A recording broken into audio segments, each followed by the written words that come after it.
Improv is really fun. Take everything off.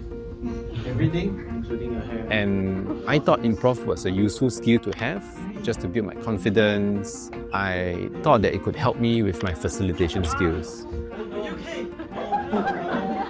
It's okay. It's just that it's a bit too tight, so it always is.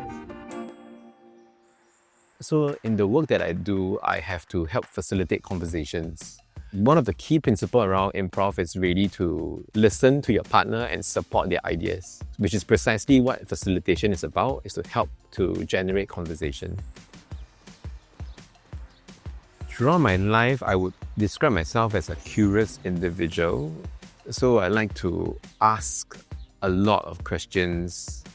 As a society, there is still quite a long way for us to go to have a genuine conversation. So I would say that across my 10 years of my career, I've been moving across all three sectors. So half the time was spent actually working in the government, and that's where I started off. And later, across the years, my role then was more about helping organizations to engage their stakeholders, whether as it's citizens, private sector, or NGOs. I think working in the government, and actually in big organizations, is that the issues that you look at tend to be more complex. In Better.sg, the conversations that we have, it's a bit more at a personal level. Better.sg is a Tech for Good charity organization. What this means is that we have about 2,000 plus volunteers who help to advance the Tech for Good agenda. We saw that there was a gap in talent and expertise in the private sector and in the social impact sector. So what we do is that then we deploy our volunteers to support their digital transformation efforts. And this could be in the form of helping them to redesign a website or to help to embed artificial intelligence, AI, into the work that they do. So I started in Better.sg as a volunteer. So I helped on this project called To Be You.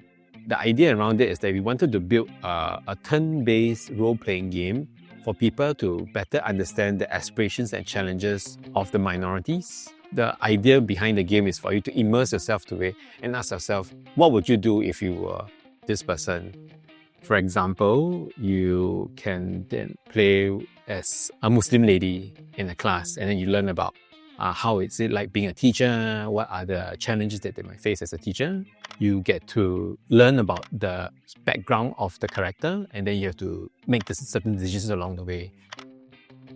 And it's really exciting because I think it's very uncommon when you see a group of volunteers coming together to build a game. And my role was to help to facilitate conversations with a group of teachers, group of healthcare workers, for example, tease out those stories. And then we had a team of volunteers who then helped to craft the actual narrative and to build the entire game. I think like most people who start ground-up initiatives, we start it because of a passion. Yeah, so GoHood is basically a movement to bring back the kampong spirit. So there are a few main features in GoHood. The first feature actually is where people can declutter stuff. The extra kicker is that people can actually give to verified beneficiaries. The other feature actually is we have a feature that allows social workers to ask for stuff for their beneficiaries. But we are now doing a more advanced version of that, where we're actually creating a paid forward marketplace. It's belanja.sg, so people can actually donate money to buy hawker meals. And it's a big step up from the pen and paper initiative that happened during COVID, in that now everything is digitized. At the start, what I thought we needed was funding. But what I realized along the way is actually talent and advice is a lot more crucial. So that's why I think the role Better.sg plays in terms of bringing in skilled volunteers is very crucial to avoid a lot of the mistakes and lessons that people who start ground-up initiatives may not know. Yeah. So that's what we try to do in Better.sg, in that we accept the full range of different types of volunteers. People who are students, people who just graduated, or people who have a lot of experiences. Pingwen, I wanted to also talk to you and ask you your journey so far. You started Checkmate about 2 years ago, right? How's your journey been so far? The original idea came to me during COVID. Because during COVID, there was a lot of this vaccine-related so-called misinformation floating around WhatsApp and all that. So I was like thinking, okay, why don't we just have a WhatsApp number, you can send in the messages to there instead of forwarding to your friends, and then it tells you whether, it can be trusted or not. I think the mission sort of resonated with quite a lot of people. They join in.